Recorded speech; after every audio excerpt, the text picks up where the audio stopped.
experience in the field of accountancy and management. He is a senior manager, CFO Enterprise Value, Accenture, London, UK. Our next speaker is Mr. Bhargav Rani. He is a researcher in theater and performance at the Graduate Center, City University of New York, United States. He is writing a cultural history of Banaras and Banarsi Pan from the 19th century to the present. Last but not the least, Mr. Amit Singh is a human rights researcher and presently doing his research from Center for Social Study, University of Coimbra, Lisbon, Portugal. We heartily welcome you all, sir. First, to begin our session, let me first invite Ambassador Sajjan Har. Well, thank you very much, Gaurav, first of all, for this invitation to come and speak with your scholars and faculty on this very important subject. And also thank you for this generous introduction. Let me also thank Professor Jha for his opening remarks and introductory remarks. I would like to congratulate you and your colleagues, your team, for choosing this very important subject, particularly in these times, particularly since it is very relevant in the time of the lockdown. Now, you have identified the time of this seminar from 4 to 5, and we have a list of a long list of eminent panelists and speakers. So what I'm going to do is I'm going to speak briefly, address myself basically to the issue of social media, because Professor Jha has spoken at some length on the mass media, the role of mass media, and the challenges and also its strengths.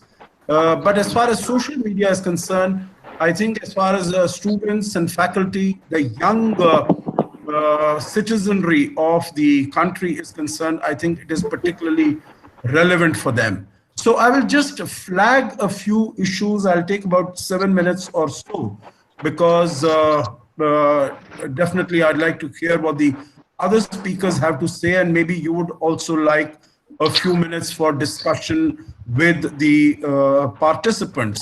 So first, as far as social media is concerned, it is not something very old. It is not definitely as old as the mass media of television, print media, newspapers, etc. It is much more recent, but it has become a very powerful instrument.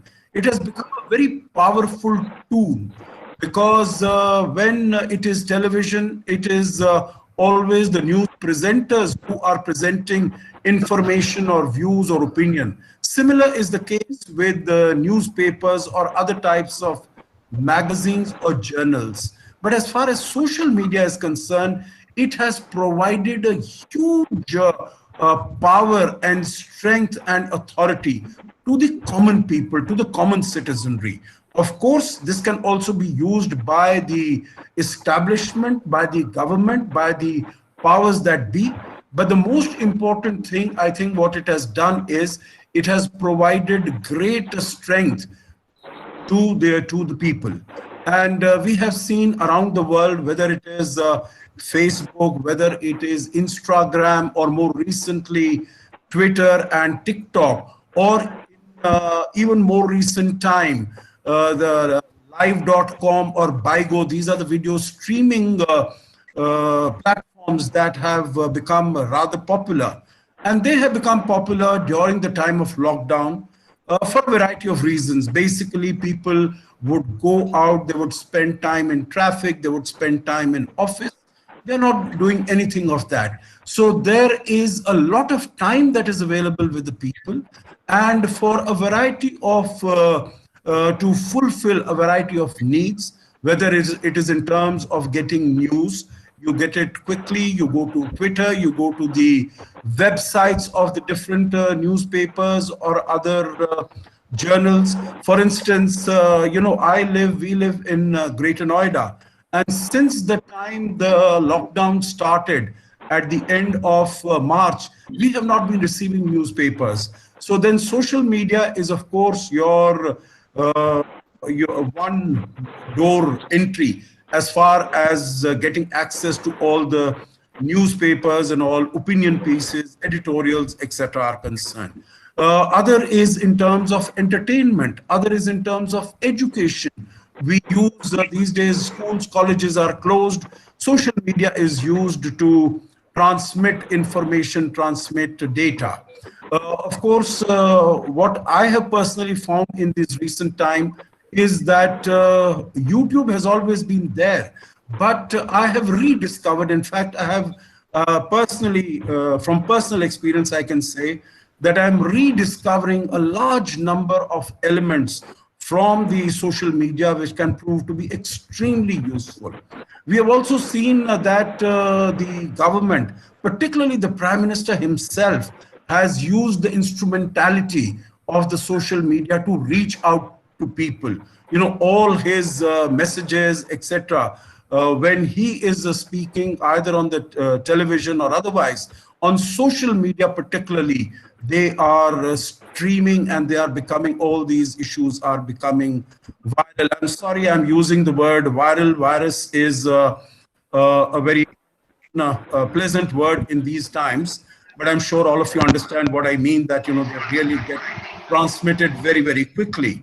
Now, of course, as they say, all dark clouds have a silver lining. Here we have a very bright cloud as far as the social media is concerned, because it provides a great deal of power and strength to the ordinary people, to the common citizen, to the common man. We've seen that how social media has been able to initiate even revolutions.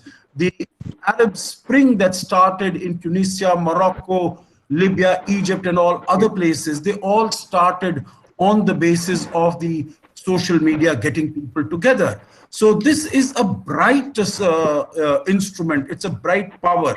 I at times have equated it with something like nuclear energy, nuclear reaction. When you use it for positive things, the impact is very, very good, is very happy, is very positive. But if you use it, the same nuclear reaction for a nuclear bomb, then of course it can be extremely harmful. And similar is the case as far as social media is concerned, that it can be used to spread fake news. We have seen that.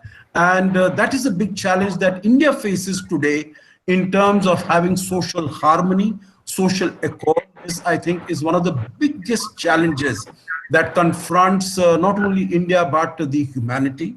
We have seen very recently how social media has been used by our Western neighbor, that is Pakistan, to put in fake news in West Asia, in Gulf countries, and try to sow dissensions between those countries and India. Also, many of the Pakistani agents have been trying to spread fake news by putting these social media interviews, social media, putting tweets, putting on fake news on TikTok, so that there is discord between different communities in India. I think all of us need to be alert, need to be alive, and need to ensure that when we have that power of social media, we should exercise it with restraint and responsibility. We should not become party to spreading fake news. On the other hand, we should try to do everything possible to maintain social amity and accord, and ensuring social harmony as we move forward. The last point that I want to make is what Professor P.N. Jha mentioned as to what is the future as we move forward from here. And I would say, for your consideration, that the manner in which India has handled this pandemic, this catastrophe, I think is very commendable. A 1.3 billion, 130 crore population. Our healthcare is not comparable to many countries in the West who have been having so much of problems. Out of the 3 million positive cases so far, more than 1 million, one third are in the United States. More than 100,000 deaths have taken place in the United States. So I think there are countries which are much more developed. Spain, Italy, France, Germany, UK, Sweden, all of them have had many more positive cases, many more deaths. India has dealt with it strategically, and we've handled it well. The Prime Minister has been communicating not only with the chief ministers of different states. He's had four sets of interactions with the chief ministers. He has interacted with different segment and strata of society, whether it is farmers, NGOs, media, and others. And so he's trying to provide that leadership, and he's been successful. I'm just reading before this meeting started that out of the 10 world leaders, the ranking of this has been done, this is a assessment that has been done by a US company. The standing of Prime Minister Modi is highest in the range of about 80%. So both at the domestic level as well as at the global level, because he initiated the SAARC conference. He also got in touch with the Saudi Crown Prince and organized, exhorted them to hold the G20 meeting. And over the last month or so, Prime Minister Modi has interacted with more than 24 world leaders, including President Trump, Macron, Angela Merkel, Putin, across the board. And as an important, significant global stakeholder and player, we have supplied medicines. India has supplied medicines to a large number of countries in the world. So I would think that the manner in which we have dealt with the virus, with the pandemic so far, it gives reason for optimism. It gives reason for hope that after the lockdown phase, the opening up phase will also be a positive one. The economy we will again be able to revive. As you know, a large number of companies are moving out of China because of its aggressive behavior, because of its deceitful behavior, and many of those companies are looking at coming to India. So let me stop here. Thank you very much once again for the invitation to address you. I look forward to listening to all the other speakers and participating in the discussions that follow. Thank you very much. Thank you so much, sir.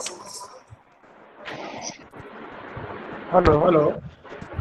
Yes, thank you. Thank you. What an insight that you have given on social media. It was a full, comprehensive. Nothing can be more comprehensive than this. Thank you so much. Thank you so much.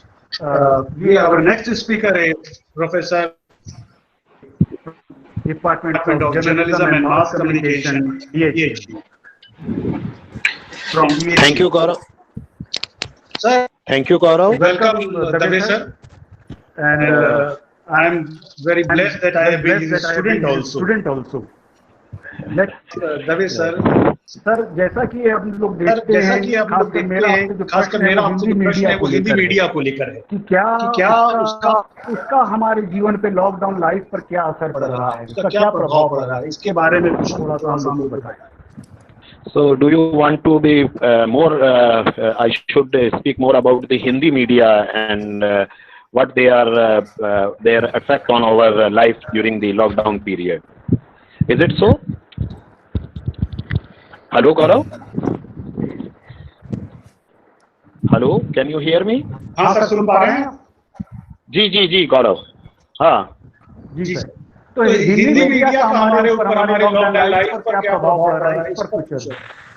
हाँ, as I would like to speak something about the mass media, and as you said, especially the Hindi media and what is their effect on our life during the lockdown period.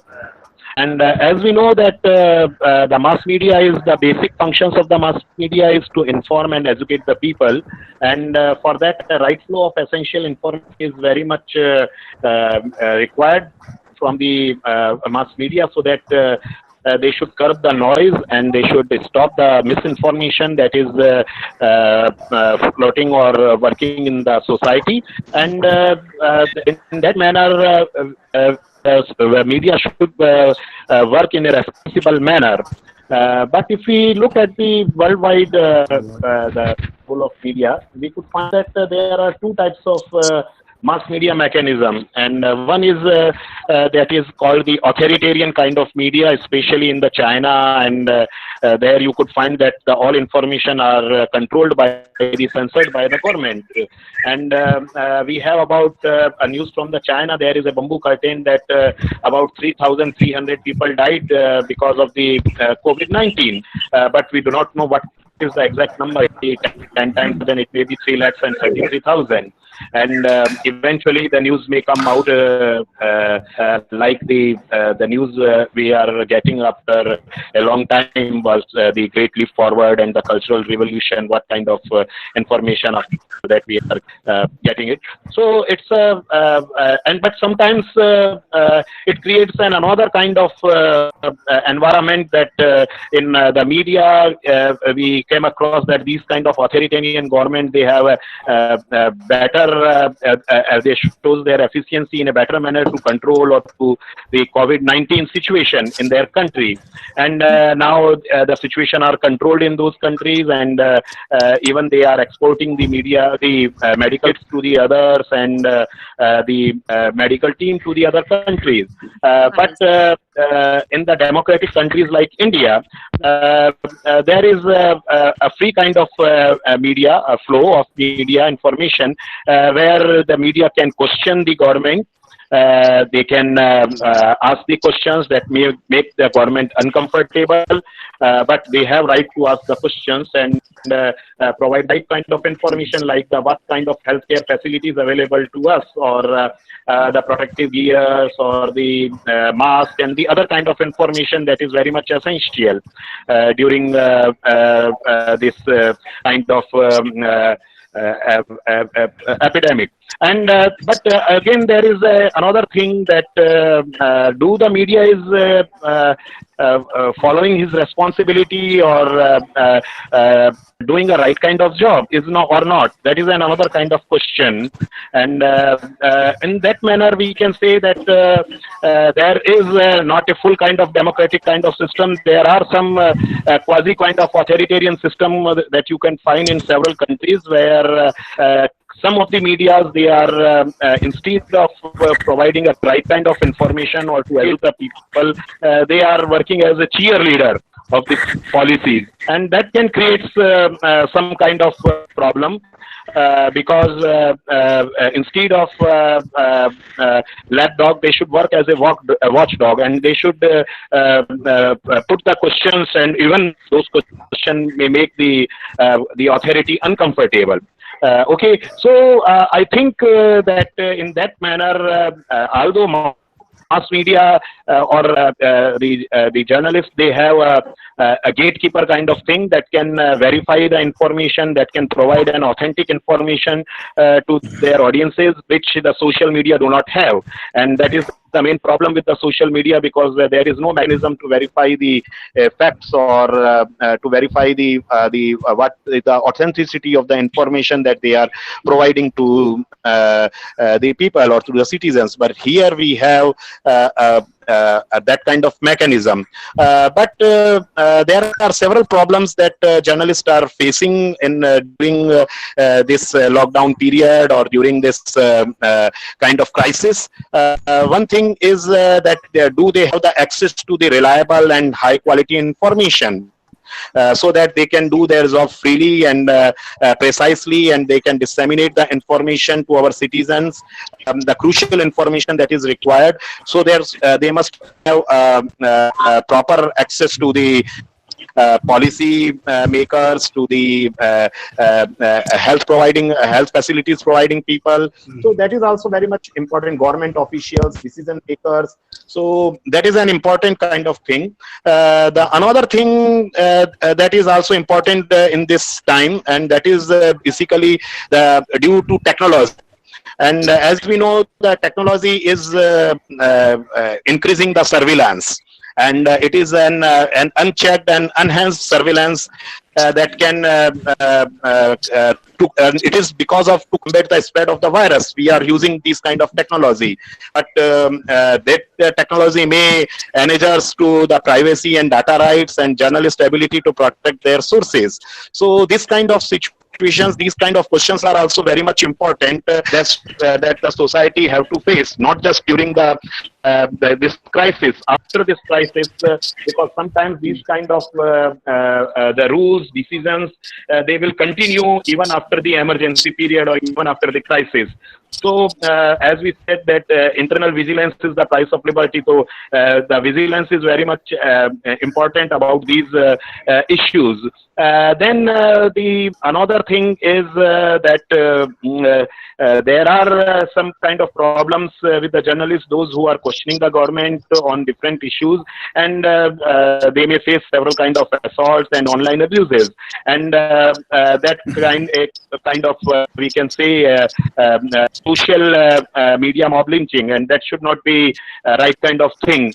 So I feel that all the media persons, instead of although they should create an environment where people should understand the problem, the crisis, and they should spread and educate the people that how we can fight with this kind of problems, with this kind of crisis, to disseminate the information regarding the social distancing, the information regarding how to protect ourselves from this kind of disease. At the same time, they should also ask the questions that they may uncomfortable to the government, but also those are very much important for the people to know, because proper flow of information in this crisis is very much important. Otherwise, lots of humors will spread in the society, and lot of misinformation that works in the society. To control those kind of information, I think these kind of work is very much important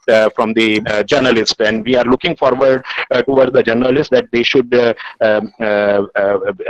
be responsible in that area. And especially as you asked about the Hindi media, so I will say that Hindi media journalists, they should more work on this area, because what I feel that in the post-truth society, especially the Hindi media that works more on the emotional kind of appeal or and public opinion for instead of policies and facts, their emphasis is more on emotional and personal beliefs, and that should not be the right kind of thing for the journalism, as per journalism is concerned. Because I am the student of journalism, so I am more concerned about that instead of these kind of things, they should work in that area, and they should be more responsible while disseminating the information. And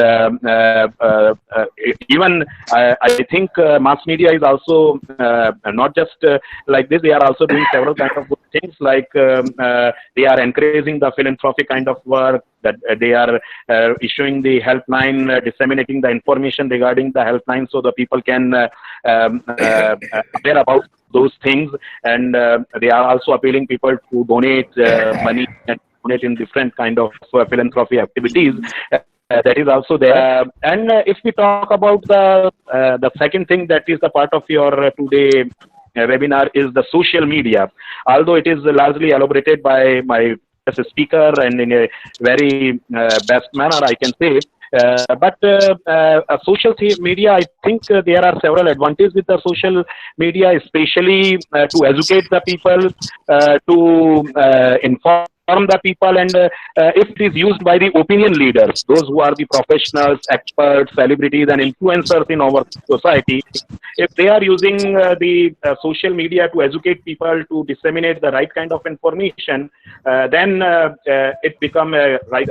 I think it is a very useful kind of thing. But at the same time, and another concept that is also very much popular nowadays, and we can Google it, that information, that term is infodemic. And that infodemic is also, it is an outbreak response, and increases the public confusion about the information that is floating on the social media, that what is the source, whether it is a trustable source, or sometimes it also creates or generates fear and panic in the society. So I think for a better kind of use of social media, we must have a proper digital literacy, that we should be in a position to find out what kind of information is untrue, exaggerated, or there are several information with the dubious medical claims that these can resolve the problems. Or in India, we will not have this kind of problem because we are in a warm environment, a warm climate, so the virus will not affect us, or these kind of information. And we generally forward these kind of information from several groups, and this kind of information disseminate in a very quick manner. So there should be, and again, this become more severe when there is an information vacuum. And if there is an information vacuum by the mass media or by the authorities, if we are not getting proper kind of scientific information or biomedical facts, or the right kind of information from the authorities, or if it is not disseminated properly by the mass media, then these kind of information, misinformation, as I said, or rumors, they will spread more drastically in the society, and at a fast rate. So I think social media, of course, is a right kind of weapon to combat this kind of situation, and to keep the moral boost of the society, to make them aware about the information, to educate them, and even to entertain them. Because if you look at the mass media and all kind of news channels, if we look towards them, then sometimes we get the depression. Oh, like that the whole things will end up now. But through the social media, we can also provide them a right kind of entertainment also, and at the time when we do not have access to the other kind of entertainment mediums, then it can provide us also these kind of things. But at the end, I would to say that the mass media should be work as with the more responsibility, and even I would like to draw the attention that sometimes the racist content and that kind of information, that is also spread by the mass media, and that should not be. We can fight with this kind of situation only when we are united, only when we work as a team, and only when there is a right kind of information to us. So I think it's a time that we should learn, and we should be more responsive, both when you are using the social media as well as mass media. So this is my humble submission. Thank you.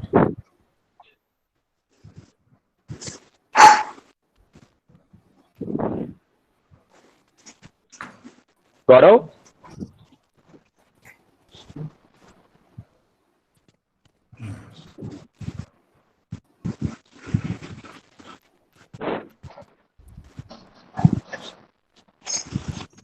Hello?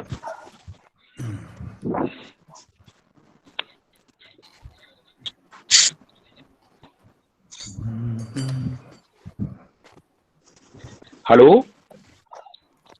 Yes, sir, you are audible. I think Gaurav got disconnected. Disconnected. Yes. Oh, yeah, I think that he got disconnected. There is some problem.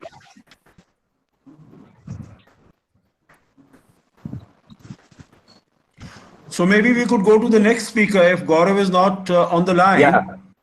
So we know who the next speaker is. I think it is Professor Atish Parashar, who's the Dean of School of Media and Aesthetics in Bodh Gaya. So I think if it is acceptable until the time Gaurav rejoins, maybe Dr. Atish, Professor Atish Parashar can take the floor. I think the introduction, unfortunately, will not be possible except for the designation that I have given. And maybe when Gaurav comes, he can do the full introductions. So maybe you would like to take the floor, Professor Atish Parashar. Thank you so much, sir. Thank you so much. Am I audible? Yes. Yes, yes. Maybe a little louder, please, but otherwise it's fine. So a very great evening to one and all, and I would like to extend my sincere thanks to the organizers and whatever the previous speakers have spoken. They presented the entire scenario which we are facing nowadays due to this lockdown. And the tone of this webinar was set by Honorable Ashok Sanghardi. Again, it was studied out by Professor Dept. So I would like to present my view in a different perspective. First of all, I would like the problem in your voice. Am I audible? We can't hear your voice clearly. Is it fine now? Yeah, maybe you could hold the mic a little closer to your mouth, please. Yeah. Is it fine now? Yes, better. Yeah, it is better. Yeah, Better. Yeah, it's better now. So first of all, I would like to extend my apology to the organizers for appearing in this webinar without shaving and without a nice dress, only because everyone could easily assess the basic impact of lockdown in our lives. And the second thought which came into my mind was, obviously I am not appearing in a court, so I need to, well dressed or well shaved, so that your lordship will take a strict action against me. So I just appeared whatever I am facing. So coming to the topic, as Professor Anurag Dave pointed out various things, I would start with my current situation. Now, I must share what has happened to me recently. In the wake of the spread of COVID-19, I decided to go back to Delhi, where my family resides. But suddenly, a day before my journey, Modi ji appeared on the television and demanded 21 days. In a like there was no option. He was sounding like a Hello. thing. Hello. Hello. Gee, better. Yeah. Hello. Hello. Am I audible? Hello. Yes. Yeah, go ahead, please. So he was sounding like a gabbar thing to me, that 21 days de thako. But I tried to say no. But I couldn't because of this lockdown. So I kept glued myself to the mass media and the social media, and I am trying to assess its impact on me. Actually, I am using my mass media for my informational needs. So during this lockdown period, when I say mass media means television, traditional media, conventional media, which we are using like television, newspaper, radio. They are serving actually the information purpose of the individual. And at the same time, I am using social media for various other needs, like I am using social media like WhatsApp and Messenger for getting medicine and other essential things for my family and people who are quite away. So for me, social media is very important, and it is actually acting like a tool. It has become, you will be surprised to know this fact, this observation from my side, that I find social media as a motivational tool. Nowadays, I have a 13-year-old, my kid, and he's a very good dancer. And during this lockdown, he sometimes he insists to go out. So just to motivate him, I am using this tool. I motivated him to perform on song and contribute his dance performance in the form of video, and I put it on Instagram and Facebook. From there, he gets some good, you know, suggestions for the improvisation. And let me tell you, it is the fact that he has improvised a lot without any um, master, without any master guidance. Hmm. Another thing I would like to add here, that for me nowadays, the social media has become a sharing tool, which is essential to maintain my health, mental health. Because nowadays, when someone alone and someone is alone there, and the entire period is full of uncertainty. Nobody knows what is going to happen. Nobody knows about the post-COVID world. So uh, this media is actually serving that purpose also, through which we are sharing and we are getting advice by the experts. We are sharing our mental condition. We are sharing our uh, mental state with the experts, and we are getting the solutions. Further, I also find this media is actually connecting me with the society and virtually reducing the social distancing. Recently, we have seen that WHO and ICMR has suggested the social distance. But since our childhood, we have studied that the human being is a social animal, so it is not possible to isolate ourselves from various other fellow people. So actually, it is virtually, social media is virtually connecting us to other fellow people. And as a media researcher, I would like to share this observation with you all, that this lockdown has created two separate category of audience. First category is information seeker, and this category of audience are heavily dependent upon mass media, which is not only just informing but educating the people as well, and they are teaching what to do or not to do during lockdown, and various other things like importance of hygiene, and about technical know-how about COVID-19.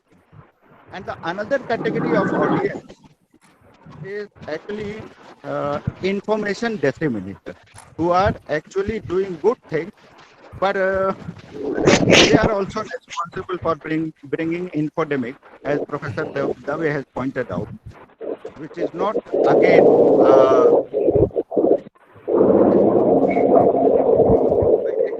Am I audible? Yeah, sir, I you think are there audible. must be some problem with the audio. Yeah. Yes, sir. So I was talking about the second category of audience, which is the information disseminator, and they are actually doing good things, but they are responsible for bringing this infodemic, which is again problematic thing for us. Nowadays, issues like fake news, issues like untrustworthy information sources are creating various problems, and it is being multiplied by using this platform also, and they are not bringing a very good result for our democracy. So up till now, what I feel that actually yet we are under lockdown, and there is no as such impact study on this issue has been conducted by researchers. But I think in coming days, research will come up with a flood of researches on this particular issue. So this is what I wanted to share with you. I again thank everybody for listening me, and I again thank the organizers for inviting me. Thank you. Thank you so much, Atish sir. Am I audible? Yeah, yeah. Yes, you're audible. Yes. Thank you, Atish sir, so much. It was really very comprehensively. You took you explained all the things. I'm so grateful to you. Now we have our next speaker, Professor Alok Kumar from FMS GNS University. Sir, welcome, sir. Are you able to Thank listen to you. me? Yes, Are you able to audible. hear me? Yes, Audible? absolutely. Sir, You are audible. we would like to hear your inputs upon the role and the impact of mass media in our lockdown lives. We are caged in our houses. So how do we take the media? Please, sir. See, first of all, I want to clarify that I personally feel social media is a part of the mass media. So I'm not going to speak only about the social media. It is a part of mass media. Being a student of advertising and happen to also be a student of Professor P.N. Jha, as he rightly pointed out, from the advertising perspective, that yes, we place this social media into the TTL group instead of the ATL and the BTL. But one thing what we must understand is this, that media is in India is considered to be something uh, which, the mass media is considered as playing an advisory role and an educative role all over the world. During this pandemic, what we have realized that as far as the mass media is concerned, there is a challenge for especially the press media for its very survival, because all the advertisements have gone. And the other thing what is being observed is this, that a new role, a new kind of role, what the media is into, it is a kind of reformist role. What I expect the media to be in the days to come, a reformist role where it can help the government formulate the policies based upon the facts and the figures which it is gathering from all over India. Fortunately or unfortunately, Fortunately or unfortunately, we still believe that the Western media, whatever emerges from there, is absolutely right, and we should shun that particular idea, because when we talk about media, media is more so governed by the market, and perhaps that is the reason why in our country as well, the television channels at least have lost their credibility, thanks to the press that at least they have got something in their head. Media can serve as a catalyst for change. What we are seeing that they have started doing all these things a bit. Apart from that, they can even serve as a role model for the society, a societal leadership role that the media can enter into. And of course, the binding, the unifying role in the society. And I'm very proud that all our media, mass media, is definitely doing all these things. We expect the media to be correct in its diagnosis. As has been told very rightly by Professor Dave, there have been certain cases where the lead stories in the press or maybe somewhere else, they create a sort of an infodemic. And perhaps there is a section of media where you will find, especially when we go through the newspapers available every day, we find that the headline is bigger than the masthead. Now, what does it mean? It does not mean that media is a product to be sold. Definitely, it is a product to be sold, but remember, it is always inside the basic fabric of the society. So instead of creating a panic sort of a situation in the case of maybe a crisis or a disaster, it should enter into a reformist role as far as the lockdown is concerned. The guarded reporting, which is a necessity for the media, should be on the cards. And fortunately, we have got a lot of agencies, the government agencies in India, to look at what kind of reporting is there. Now, nowadays, what we are seeing in the press media, that so and so from the USA or so and so from France or so and so from China, they have done a research saying that if the temperature goes up by so and so, the corona will die. Now, is this authentic? Who has done the research? Who is the scientist? Where is the research agency? Nothing of the sort information is coming. So we intellectuals at least can find out this and try to guide the society, because it is a case of a mass crisis, and we have to manage it accordingly. The other thing what media can do is this, that it goes on to building a brand building exercise of our country, and which is being seen in the social media also, because the social media is totally open. Okay, we don't have anyone to see what is happening in the social media. 90% of the news what I find there is fake, and people are being that. Now that should be stopped. We have to see how the media can provide an intellectual stimulus to the thinkers of the society. And it is very nice to see that during this lockdown period, which has now surpassed 1 month, I am able to see in almost all the leading press media, various academicians and researchers are coming up with their ideas, and they are excellent ideas.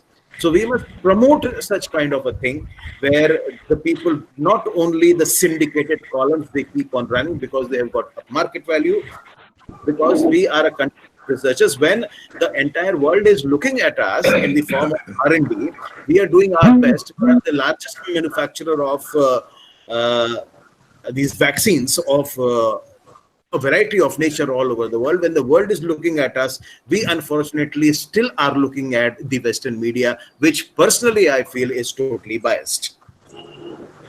As far as the media is concerned, yes, it should reflect the sentiments of the people in the right manner, and some of it, they are doing it, and it has got a very responsive role to shape up the society.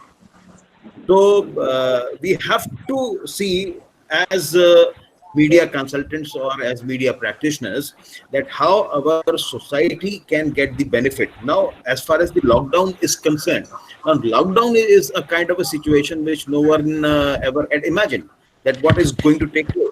Now, no one is outside, everyone is inside. So inside, the entire family is there, and they are interacting with the world in the e-mode. Now, what is the role of the media? How to instigate the kind of hobbies or the kind of expertise you have, and spread your expertise to the general public for the betterment of the general public. In the West, if you see, I came across few media in the West, especially in the UK, that the laborers who were leaving Delhi, and they had coming down, they had got all plans to come down to UP and Bihar, which are the two major states of the supply of labor to the entire India. Now, when they are coming back, you see the kind of reporting what the UK media has done. Now, it represents that India has totally failed. And on the other side, when we see the reports, we have done much, much better than what the UK or the developed nations, including the US, have done. Now, that is because of some of the natural factors. We must understand the media should educate the people that virus is a natural phenomenon. It will occur as a part of nature at regular intervals. Now, what is interesting to see, we had no vaccine for the viruses of, you can say, 1918, the Spanish flu.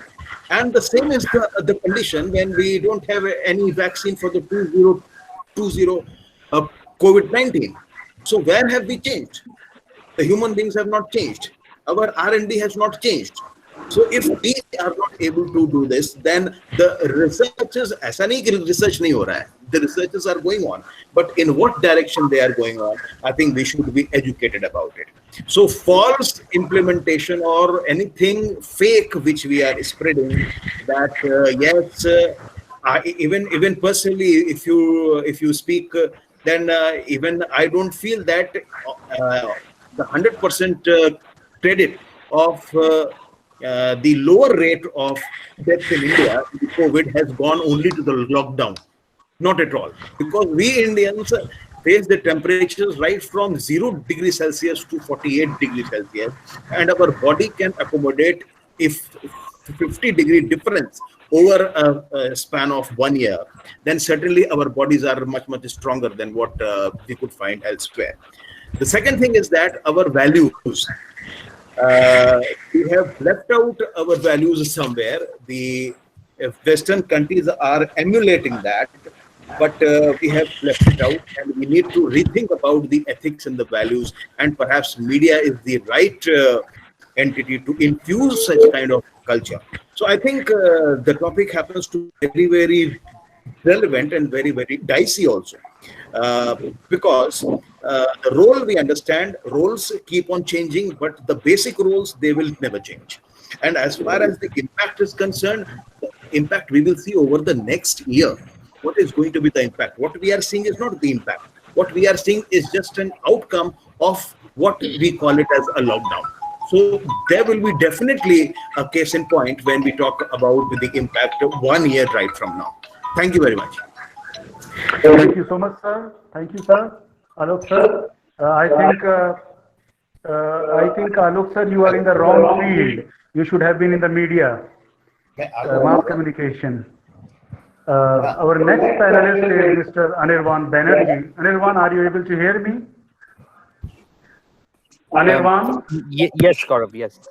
Yes, so Anirvan, how are you? Good. Anirvan is joining us direct from London. He is a senior manager in Accenture there.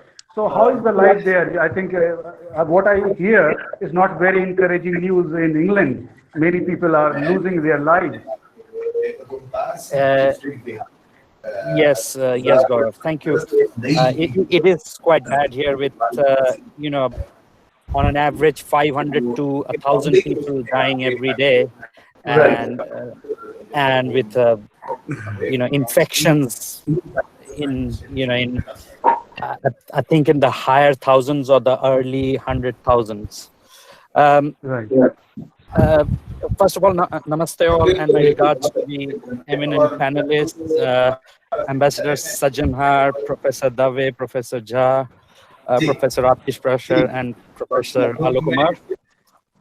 At the outset, I have to confess my field of expertise is in finance and management consultancy, and I'll probably bring a common man's perspective to this discussion. So, just talking about my life, I have a family with 2 very young kids, and my wife is a doctor, so she has to go out, and she can't be at home in the lockdown. So I have to manage between my 2 young kids, work-related reading, and news. So I'm not able to read as much as I would have liked to, on general topics. But I do.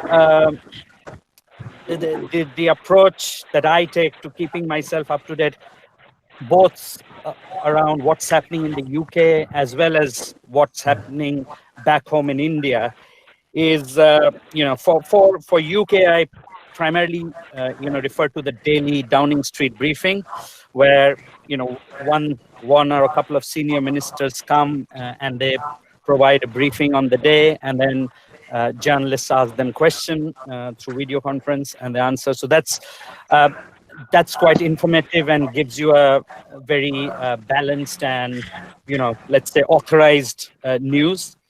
I also look at some of the the newspapers on my phone app, so I just to get a balanced view of left and right, I look at Independent, Guardian, and the Telegraph.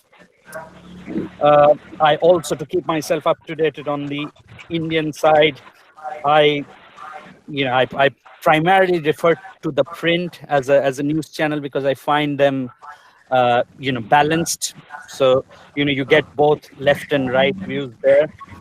And I think going back to what Ambassador Sajanhar sir mentioned around fake news spreading in India, I think it's quite common everywhere, including in the West. And I think the approach that I take to try and filter out what is authentic is by looking at both perspectives. So I identify some credible speakers or intellectuals or journalists on both sides of left and right, and then read their views and then try and make up my mind. And I think that's the power of social media, because it has to an extent democratized news. So it has given power to both to the generators of news and the consumers to pick up what they want to read and make up their own mind. So I think it's a step in the right direction. Sorry, was there a question?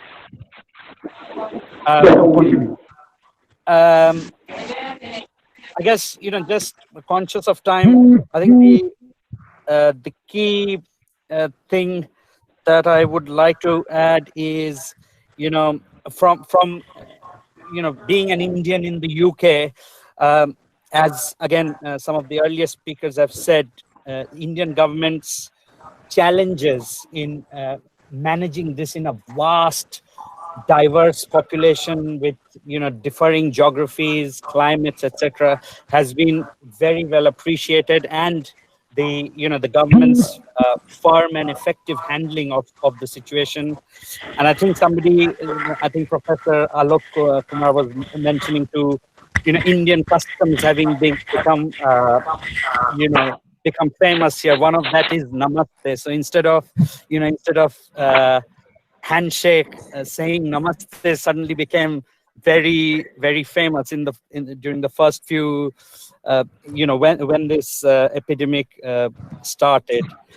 I guess at the end, all I would like to say is, let's hope we come out of this soon. We peak and then start declining, and let's also hope we have a V-shaped recovery, economic recovery, rather than a U or L-shaped, and we can all get back to normalcy. Thanks, Mr. Banerjee. Thank you, everyone. Thank you so much. But I think we'll get some time. We'll talk to you again. Thank you so much. Our next panel is Mr. Bhargav Rani there. Hi. Bhargav, are you able to hear me? Yes. Can you all hear me fine? Yeah, at least I can hear you. Okay. Bhargav, as we know that, as you told us that you are researching on the cultural history of Banaras and Banarasi Fund. So my query is, how do you look at the local media? What is the impact of I think you are in Varanasi itself to do your research. So how is it impacting local media? Do you read local newspapers or see the local news TV channels? Yeah, yes, I do follow the local news, mostly. So what impact or what role is it playing in our lockdown lives? How do you take it? So, I mean, firstly, thank you very much for having me over here, and I'm immensely honored to be part of such eminent panelists who have shared such wonderful thoughts about social media. It's been very informative, and I think for a lot of the participants who are here in this webinar, firstly, the fact that we are having a webinar is itself a testament to social media. That we can do this in today's day and age is itself a testament to what social media means in our lives. And so many people sitting in different paths who have taken so much great information from this, and I think that's been very great. Now, personally, I don't know debates in mass media, what is the recent scholarship or anything. I'm not acquainted with that, and that is not the perspective I can probably offer. And secondly, actually, I myself have been off social media for a couple of years and actively trying to stay away from it in some way also. But the perspective that I probably want to bring is to look at this historically and from the point of view of, say, political philosophy and history, and also in what does it mean for our everyday lives here now at the time of COVID to think about social media. And I think one of the things to remember when we talk about social media is its most fundamental unit, which is information. So social media is compiled with bits and bits of tons and tons of millions, billions of units of information that comes together. And this idea of information or what constitutes information has to be looked at historically. And for instance, if we talk about what it meant within Indian history, or what was the role of information within Indian history, it is important to remember that the colonial empire, the British Empire, could only sustain itself on the premise that there is legible information. All colonial empires around the world depend on a certain legibility of the countries that they are colonizing. They need to understand the society, they need to understand the people, and information becomes central in this whole project. And the way information is collected, like 2 centuries back, would be through through informers and through other forms of media. And there is always a lot that is lost in translation.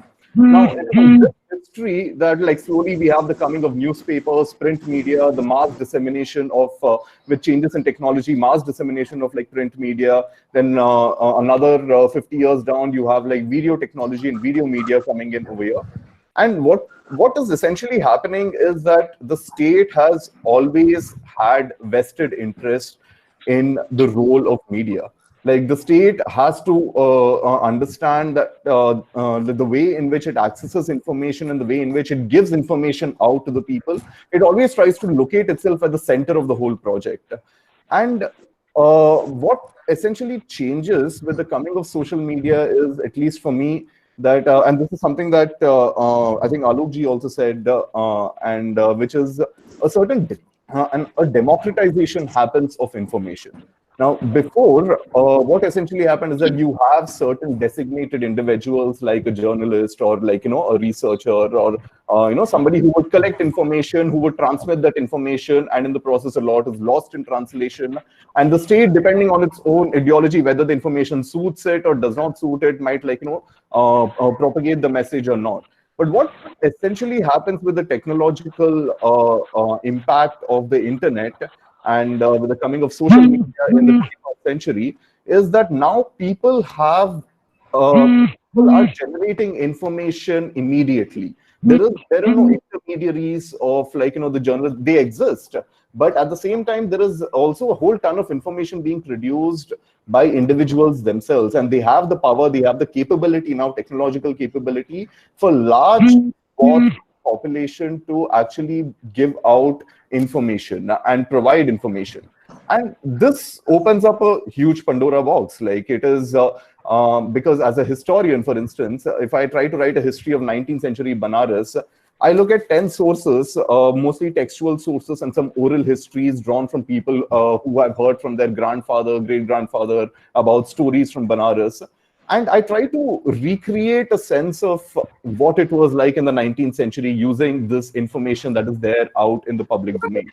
But now it's interesting to imagine what would historians who, say a century later, who are trying to write a history of our own time here in the 21st century, how would they write history and how their methodology is going to fundamentally change?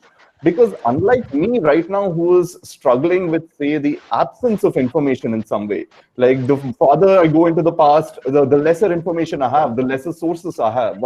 I need to try to make speculative hypotheses about history to make sense of it. But now what we're having is a completely opposite. And I wonder what historians would do, because right now it's not the scarcity of information, it is the overabundance of information that we have. It is so much information that you get completely drowned in it.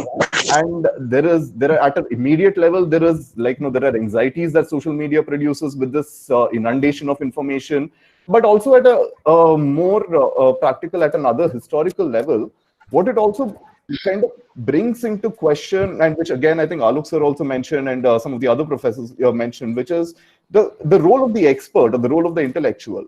Because there was a certain method that was involved in in determining what information is true and what information is false. But now that mechanism is being completely circumvented. We are going around that mechanism, and in this fast dissemination of media, there is something completely different happening.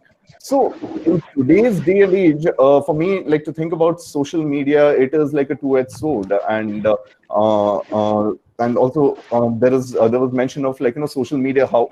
And fundamentally, what is also happening is that social media is getting intertwined with politics. And it is, at one level, the fact that it is a democratization of information. At an unprecedented scale, internet allowed people to, in some way, give a platform for people to voice their opinions, which was not possible in old models of representative democracy. But at the same time, this information is often misused. The information often lacks validity, and I think the biggest problem is that the information is also monopolized. It's consolidated. Which is to say that, as again, Alokji also mentioned this, which is the role of the market in media. Now, with the coming of social media, in some ways, we are also playing into the whole logic of the market within the virtual realm as well, in a more intimate way than ever before. And for me, like, in Banaras, when I look at the history of Banaras and its contemporary form, and the way in which social media has made itself into such an integral part of people's lives, I'm not saying this is good, but I'm not saying it's bad. I mean, it's something that's here to stay, and it's something that we need to grapple with and we need to be responsible about. But at the same time, we need to recognize that it fundamentally changes how we think, and how we think about what is right information, what is wrong information, how we think about what is our history, and how is it that we accept certain things as right and propagate those ideas. So I think I'll stop at that, and I'll leave it for the other participants to respond. Thank you so much. Thank you so much, Bhargav. It was really nice to know your perspective and the historical connection which you did. It was really amazing. Thank you so much. Our next participant is Amit Singh. He's joining us from Lisbon, Portugal. Amit, as we know, our theme is the role of media and its impact in our lockdown lives. So how is the life there in Portugal? Are you also facing lockdown, or you're free to roam there? We are very free to roam there, actually, and national emergency is going to end just after today. So how is the media putting up the issue of corona crisis? Well, I think media has dealt quite very well the way they have been handling this issue, and things are improving, and people are amazed because they are comparing cases from Italy and Spain. It's a chaos there. Whereas in Portugal, things are getting better and better. If you see the number of infected people and the number of deaths is actually very low. So I think we are improving, and things are getting better. I would like to add some point. I have written a couple of notes, so I just would like to add. And I would like to say thank you for having me here, and I also would like to congratulate the organizer for in family and much needed. And as I can say, the role and impact of mass media and social media has been there, but during the current human crisis, the role and impact has significantly improved. And these are the time when social distancing is quite a norm. And because of social distancing has led a spike in at-home media consumption. And talking about Italy and South Korea, TV consumption increased by 12 to 17%. And according to a survey published in Business Today, Indians spend more than 4 hours a day on social media. So this is basically 87% increase from a week long before lockdown. People are communicating and consuming news with friends and family more than ever. So we can say social media is playing a very crucial role in terms of exchange, knowledge exchange, and also helping us navigating through this crisis. Discussion on social media reflects how society is thinking and reacting at this crisis. We all know that social media is used by public health experts to share their research, also by the community leaders to mobilize connecting relief work. Also, we know that online education is also been going on actually. So, but this tremendous opportunity also comes with a big challenge for the media and for the people who are going to use it. For media, specifically to Indian media, the challenge to present the fact, and for the people, avoid rumor mongering, and also people must know how to separate facts from fiction. And we have also seen there are during this crisis, there are specific behavior which is triggered by fear and anxiety. Example, panic buying. People started buying toilet paper, hand sanitizer, and it gets very normalized because they panic and they start sharing on social media. So it became just haywire, viral. And also, as someone has said already, there has been a contradiction information and misinformation regarding COVID-19 is another problem. So I have a little different, I would be adopting a critical perspective on the current situation as far as mass media and I rather say social media concerned. So if I have to see, as someone would say, free press in China would have prevented coronavirus pandemic, but it's not because there was a lack of press freedom. There's a lack of freedom of expression. And if we talk about the Indian context, and if we see India on the global press freedom ranked 140 out of 180 nations. Needless to mention, there are trolls, there are army of trolls on social media. If someone who do not share the same view are ready to be demonized by these people actually. So this itself poses a challenge to share news, especially the dissenting view on the social platform.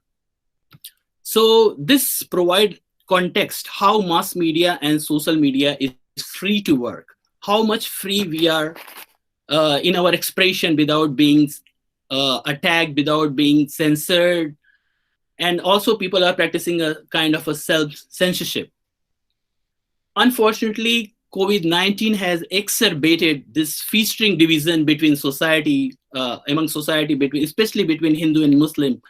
Sensational news coverage about, as you all know, that Tablighi Jamaate event in Delhi has helped spur the trending topic on Twitter, Corona Jihad. News channels from GTV, G News, Aaj Tak, News 18, all they have spent a significant amount of time discussing these issues. But it could have been those dialogues could have been used for the meaningful purpose to helping people spreading information about COVID-19. But this narrative was set and it was disastrous. And talking about the impact, you see how it's impacting. People are polarizing on the basis of religion. And as Mr. Ambassador talked about social harmony, of course, social harmony, social fabric is in great danger more than ever. And this is mass media, irresponsible use of mass media, irresponsible use of social network, of course. So we need to be careful, actually, and we need to be critical. So, and today the media, especially primetime debate, is brutal and barbaric.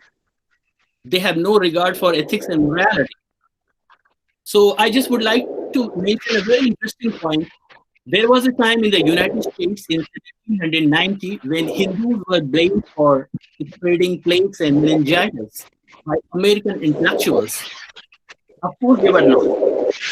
We have seen similar practice in India concerning what is happening on the media. So what I am going to say, media is not critical, media is not challenging government data, not challenging the government policy, because what is being served in the media, people gonna believe it. For example, just data. Ramanna Lakshmi Narayan, the Vice President of Public Health Foundation India, he said 300 to 500 million Indians could be infected by the end of July. Against this,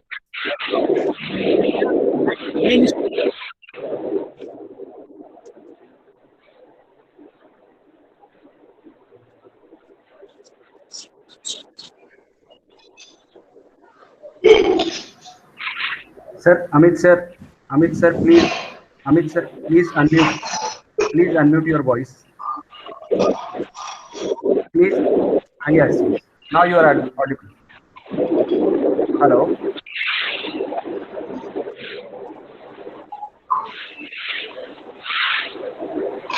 Kartikeya sir. Sir, not. Yes, sir. We are not able to listen to his voice. Hello. Yes, yes. Amit sir. Amit ji. We are sorry we are not able to listen to you. We are not able to hear you clearly. Can you hear me now? Can you hear me? Yeah. And Amit ji, a small request. We have to wind up. We are already more than 25 minutes late. Right? Okay. So please conclude short. Thank you. Okay. So what I'm saying, mainstream media could have challenged, could have served people better in more logical way, in more scientific way.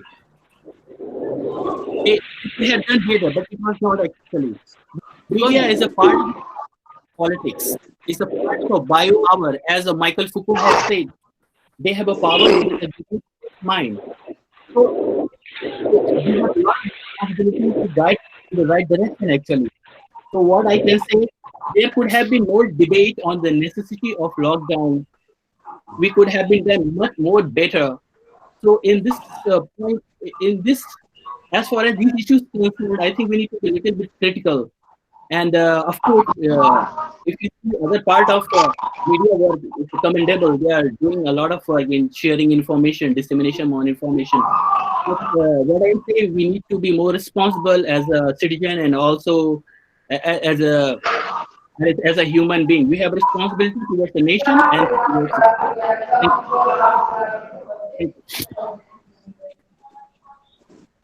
Thank you so much, Amit ji. Are you able to hear me?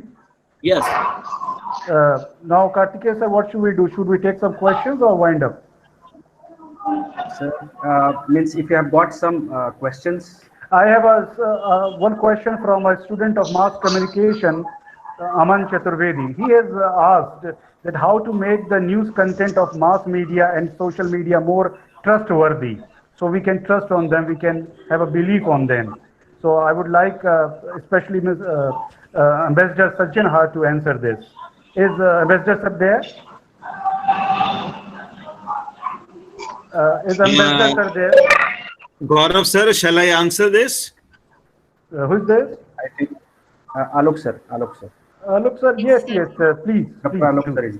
See, the best way to make our media more trustworthy, especially the social media, is that stop cooking news and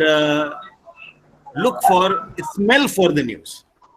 If you have the right nose to smell for the news, you will stop cooking the news, and then it will become more trustworthy. Simple solution. Thank you, sir. Thank you so much. Any views on it, Ambassador, sir? Ambassador Sajjanhar? Sir, Ashok sir, are you able to hear me? Ambassador, sir? Sir, I can see you are there. Sir has to unmute his voice. He is on mute. Okay, sir, can you unmute? Okay, is it better now? Yeah. Okay, good. So, Gaurav, what I was saying is that the credibility of the media is one of the foremost challenges that is confronting both the mass media as well as the social media. Now, as has been mentioned by some of the speakers, social media, there is no guarantee for any accuracy or authenticity. And it is basically amongst, if it is different groups of people, interest groups, etc., then I think they have to have a self-control over what is the sort of information that is being shared.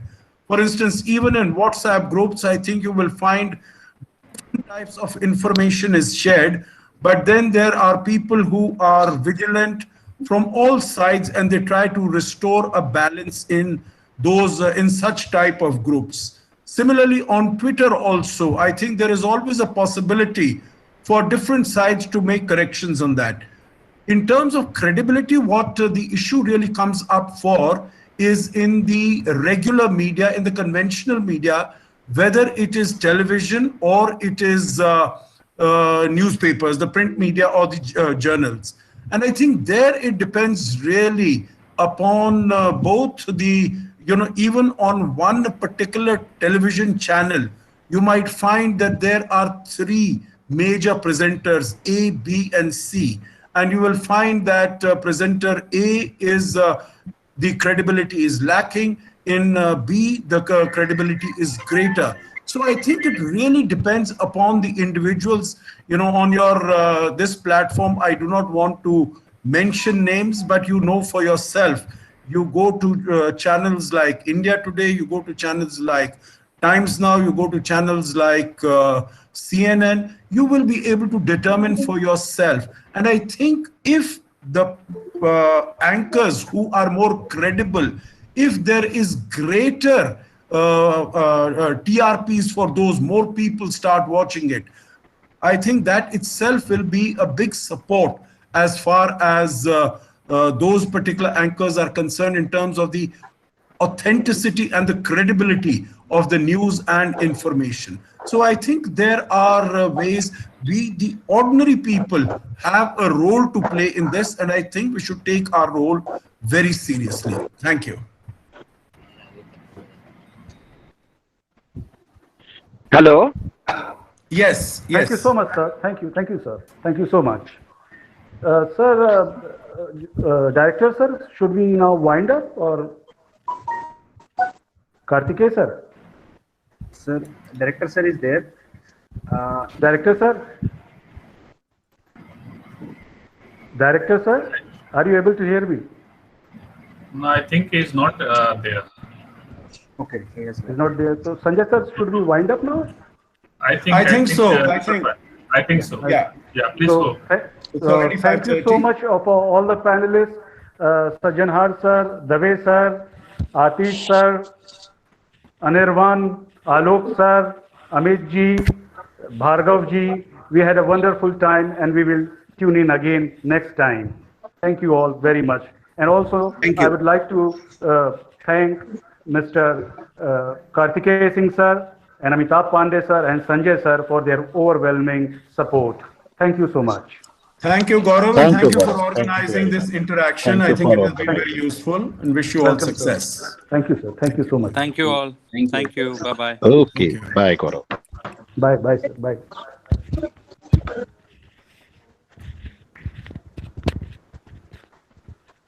Gaurav, Aja Beto. Yes.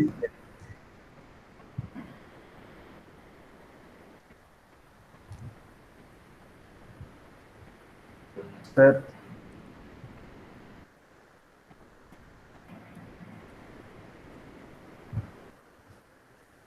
I think Sajjanhar sir is there. Sir, at the bottom of the screen, one leave call was there. At the bottom of it. Gaurav ji wind up करें. हाँ. Kartikeya sir बस of करें ना. Hello. बहुत बहुत बधाई Gaurav ji. Thank you sir. Thank you sir. Thank you Amitabh sir. बहुत अच्छा. Congratulations. Thank you sir.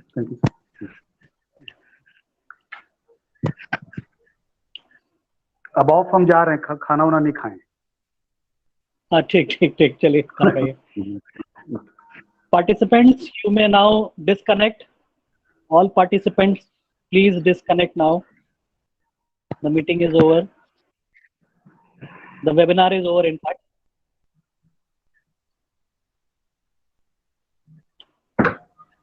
Participants, please disconnect.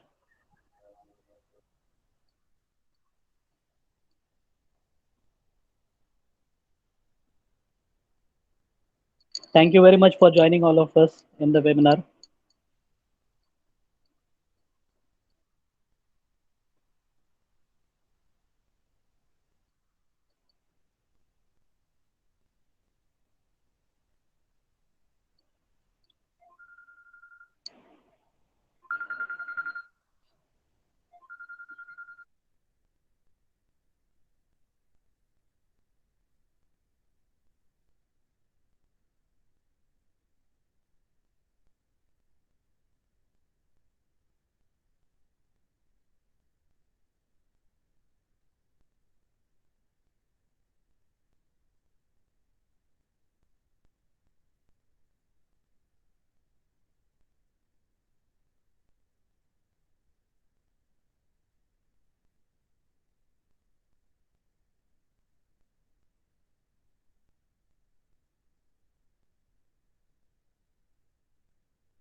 हाँ गुरुजी.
अल्लाह का मिलवा हमें भी आया था उसे नफीसा को भेजा नफीसा को भेजे वो 15 खींच लिया अबे हम भेज हमें नहीं मिला था वो सब में मिल जा रहा था लोग में नेटवर्क यहाँ से तो फेंकू आदमी ना तो कुछ दे नहीं रहा साल दिमाग खराब हो गया